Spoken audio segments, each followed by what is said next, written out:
Psalm 37, verse 37. Mark the perfect man, and behold the upright, for the end of that man is peace.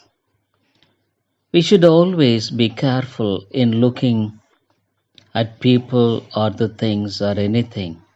Many people look at the things which will perish, which will never be profitable to their soul. So we must always look at the perfect man, mark the perfect man. Even we could really take it this way. Mark at Jesus.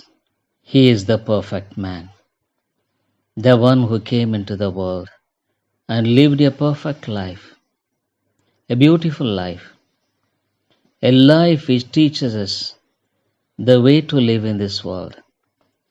Jesus was quiet and calm in the midst of all the storms and tribulations, difficulties that he was passing through.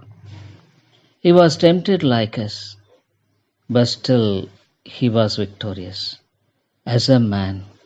So, dear friends, our looks always has got such an implication that will affect us, affect our hearts, the way of thinking. And behold the upright. And it says, the end of that man is peace. Peace, what a wonderful thing it is. A valuable thing which can't be got from by money or anything else.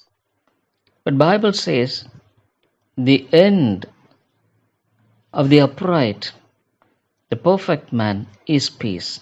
Yes, dear friends, the Lord Jesus Christ, when he has set an example for us, when we look at him and walk in his path, it's always a path of peace. The Bible says there is no peace to the wicked. Dear friends, we must know and understand. For a man who has no Christ in his life, absolutely he is void, empty. Many times we look at the things that they have, probably the treasures, educations, and the status. But in spite of them, when you talk to him heart to heart, you could understand how empty his life is. A life without Christ is empty. So let us look to Jesus and walk in him. Thank you.